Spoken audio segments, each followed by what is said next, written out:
At the end of chapter 21 in the book of Job, Job has finished up his second round of arguments with his three so-called friends.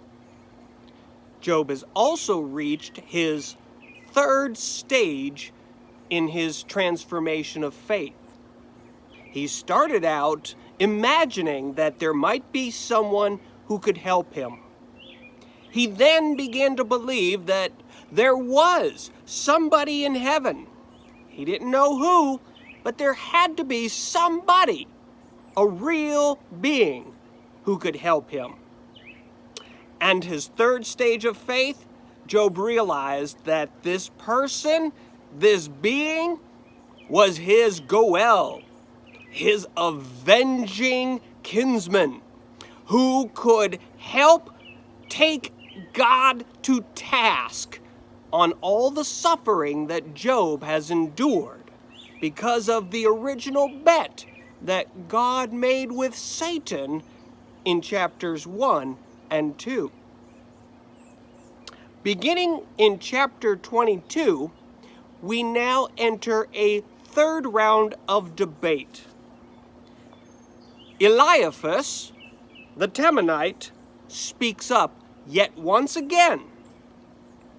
Undeterred by Job's arguments, Eliphaz asks in verse 2, "Can a giant be of any use to God?" Eliphaz is calling Job a giant because Job thinks so much of himself. Job has such a big head that Eliphaz now refers to him as a giant of a being. He says, "Can a giant such as yourself be of any use to God? Can a mighty man," I mean, that's what you seem to be saying about yourself, Job. You're a mighty person. "Can a mighty man be of any benefit to God?" And then he asks in verse 3, "What pleasure would it give the Shaddai, the Almighty, if you were indeed righteous, as you are claiming to be, Job? Is it any pleasure to God?" Well, there's two sets of irony in that question. The first set is that Job has been arguing all along that it doesn't matter whether he is righteous or whether he is wicked when it comes to God. God is impartial towards either. The second irony is that, yes, it actually does matter to God. If you remember from chapter 1 and chapter 2, the whole basis for God's bet with Satan was the righteous standing of Job. God said to Satan, "Have you seen my servant Job, my righteous, upright man?"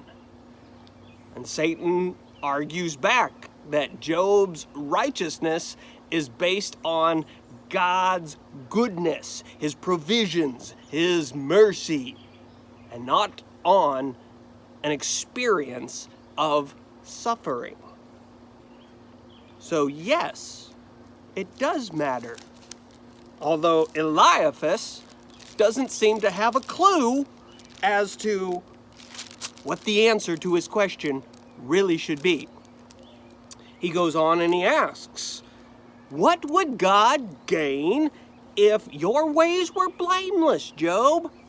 I mean, that's what you're saying. I'm innocent. I'm blameless. I haven't done anything wrong. Well, how does that help God? The flip side of that question would be, how would wickedness and wrongdoing help God?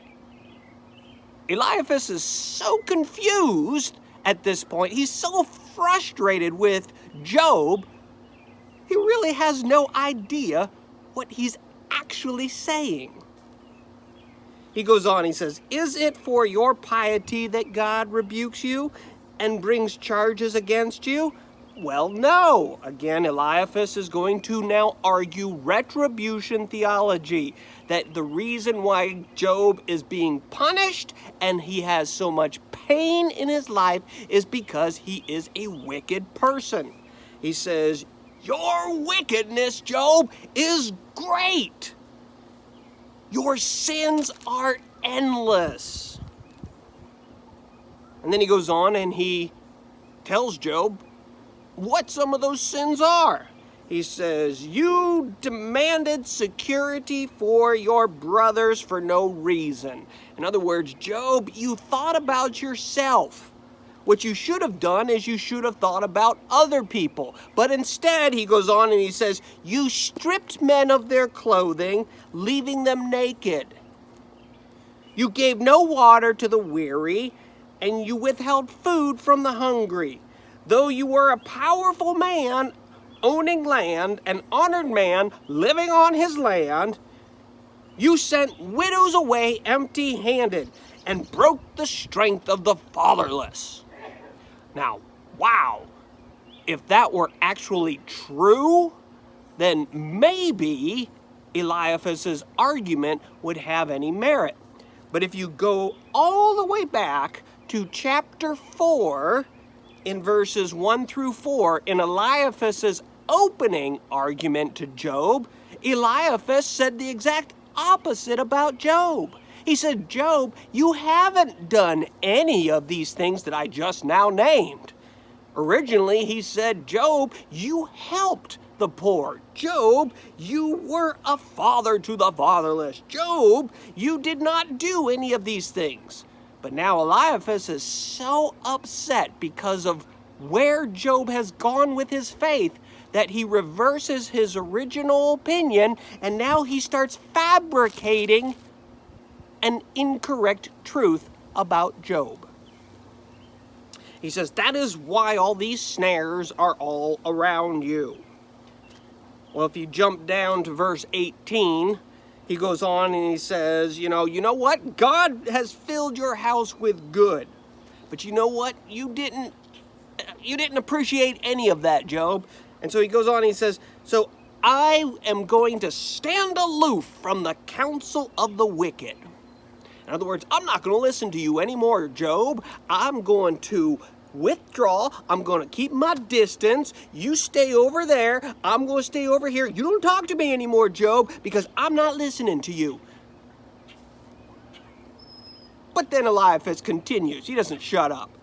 He says, "The righteous see their ruin and rejoice." I'm going to see your ruin. And you know what? I'm going to laugh at you, Job. Because surely their foes are destroyed. What started out as a friendship is now an enmity. It's war between Job and his friends. He says, "You have become my foe." Eliphaz says that to Job. "You have become my foe, my enemy. And I'm going to see your ruin. You're going to be destroyed. Fire has already destroyed all your wealth." He then says to Job in verse 21, "Submit to God. Submit to him and be at peace with him. In this way, prosperity will come back to you." Retribution theology, which is what the book of Proverbs teaches, believes that if a person has done wrong, and if that person sincerely repents, then God will restore that person to a life of prosperity. Many Christians believe the same thing. The view in itself is a wholesome belief. However, when that belief is wrongly applied to a specific situation like Job's, this belief is no longer wholesome, it is harmful. Eliphaz continues, he says, "Accept instruction from God's mouth and lay up his words in your heart. Now, Job has been arguing all along that that's what he wants God to do. He wants God to speak up and instruct him. The problem is, God isn't anywhere to be found. God has stopped speaking. He's silent at this moment. Job's like, where is he? So Eliphaz says, if you return to the Almighty, the Shaddai, you will be restored. If you remove wickedness far from your tent and assign your nuggets to the dust, your gold of Ophir to the rocks and the ravines, basically, Job, give up your concern about money and wealth and your home and your own family and yourself. Start thinking about some other people, maybe like me, then God will restore you. Surely then you will find delight in the Almighty and will lift up your face to God. You will pray to him and he will hear you, and you will fulfill your vows. What you decide on will be done, and light will shine on your ways. When men are brought low and you say, lift them up, then he will save the downcast. He will deliver even one who is not innocent, who will be delivered through the cleanness of your hands. So Job, I've already told you, you're a monster. I've already pointed out how awful and wicked you are. But you know what? God is so good and so merciful that he will even forgive you. All you got to do is repent, submit, return to the Lord Almighty. Return, give up your own selfish desires, and God will once more hear your prayers, and God will use you then, Job, to bring others and deliver others to him. Again, that sounds really good. Except it's applied to the wrong person in the wrong situation.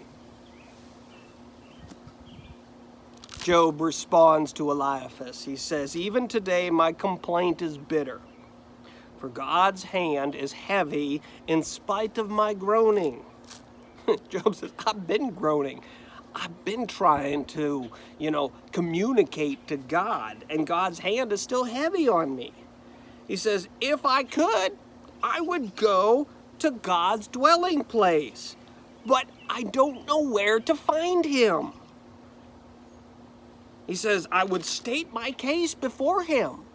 Now, Job can say this because he's reached his third stage of transformation in his faith. He believes that there is a Redeemer. There is a lawyer who can argue his case. There is a kinsman who can deliver him. There's even an avenger who can kill off the bad theology God that he has believed up to this point.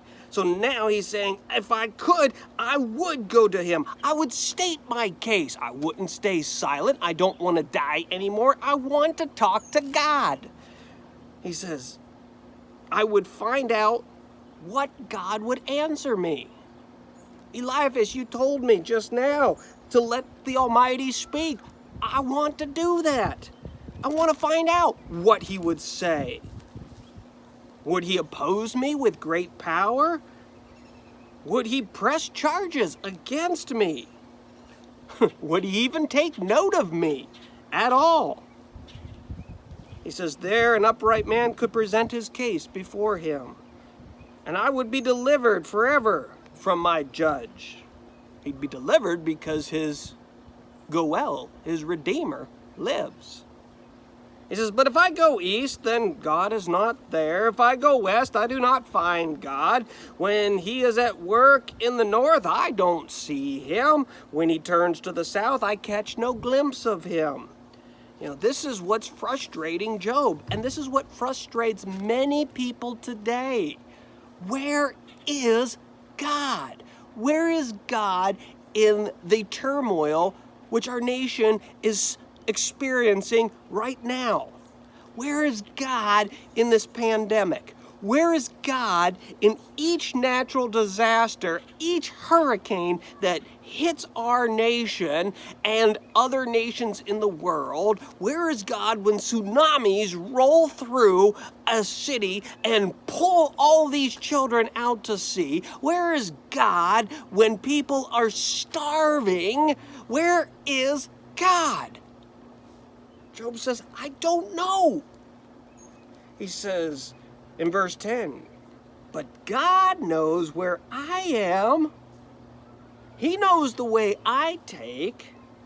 And when he has tested me, I know this: I will come forth as gold. Now that's a proverb wisely used. Job correctly uses this proverb. When we are tested by God, we will come through the fire as pure as gold. Why? Because our Redeemer lives. He says, my feet have closely followed his steps. I have kept to his ways without turning aside. I've done everything I can to try and find God and follow him and do what he wants me to do. I've not departed from the commands of his lips. I have treasured the words of his mouth more than my daily bread. Now, how many of us can actually admit to that? That we treasure the Bible more than our breakfast, more than the steak and the chocolate cake we had for dinner. He says, but God stands alone. Even though I've tried to devotedly follow him, I can't find him. God is alone. Who can oppose him? He does whatever he pleases. He carries out his decrees against me, and many such plans he still has in store. And that is why I'm terrified of God. Job says, I'm terrified because I know God has more in store for me. And I don't know how I can even handle what I'm going through. So that terrifies me. When I think of all this, I am afraid of God. What we experience in life will influence how we perceive life. Job thinks he's alone. He wants to believe, but he thinks he's alone. And because he perceives that, that's what he is experiencing right now. He said, God has made my heart faint. The Almighty continues to terrify me. Yet I am not going to be silenced by the darkness. See Job's transformation there? See how far he's come in his faith? Before, he just wanted to die. He wanted to be nothing. He wanted to feel nothing. Now he says, I won't be silenced by the darkness, by death. No, by thick darkness that is covering my face, all this suffering, all this grief. No, I'm going to now speak. My Redeemer lives, and I will state my case before God. He continues in chapter 24. Why does the Almighty not set times for judgment? Why can't we just pick up the phone, make an appointment with God, and come see the big boss? Why must those who know him look in vain for such days? Men move boundary stones. They pasture flocks that have been stolen. They drive away an orphan's donkey and take a widow's ox in pledge. They thrust the needy from path and force all the poor from the land of the hiding. Like wild donkeys in the desert, the poor go about their labors of foraging food. The wasteland provides food for their children. Jump down to verse 12. Job says, the groans of the dying rise from the city, and the souls of the wounded cry out for help. But God charges no one with wrongdoing. In other words, there's no reward for the righteous. There's no punishment for the wicked. We see this in life all around us. Those who try to abide by the law, and those who try and loot and riot and steal and murder, Where is God in all of his judgment? It says God charges no one with wrongdoing. This is Job's argument now against retribution theology. It doesn't work in this life because God does not punish people in this life. That's what Job is saying here. That's the problem with Eliphaz, your belief. You believe God will destroy the wicked. You said God is going to rain fire down on me. Well, where's the fire? All right? Life has shown that God doesn't punish here and now. He says, there are those who rebel against light, who do not know its ways or stay in its path. When daylight is gone, the murderer rises up and kills the poor and the needy. In the night he steals forth like a thief. Drop down to verse 19. As heat and drought snatch away the melted snow, so the grave snatches away those who have sinned. He says the only punishment for the wicked is death. And who knows when they're actually going to die? Maybe today, maybe 20 years from now.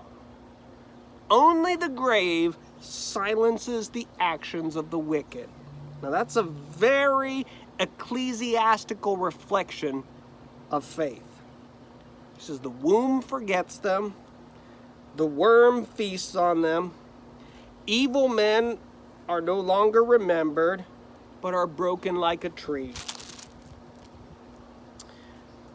They prey on the barren and the childless woman, and to the widow show no kindness. But God drags away the mighty by his power. Though they become established, they have no assurance in life.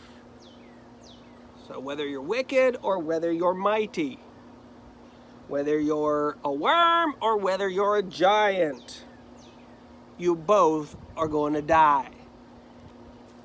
And there's no partiality when it comes to God and death. Both end in the grave. He says, he may let them rest in a feeling of security, but his eyes are on their ways. For a little while they are exalted, and then they are gone. They are brought low and gathered up like all the others. They are cut off like the heads of grain. If this is not so, this is what Job asks at the end of chapter 24. If this is not so, if this is not how life teaches life, then prove me false and reduce my words to nothing.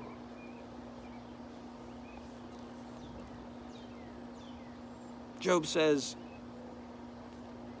if what I've just said, based on what I have experienced, what I have seen and witnessed throughout my life, if that's not how it really is, then change my mind. But you haven't done so. Your arguments are useless. They show no comfort whatsoever. And so I will continue to believe that life simply is until you die.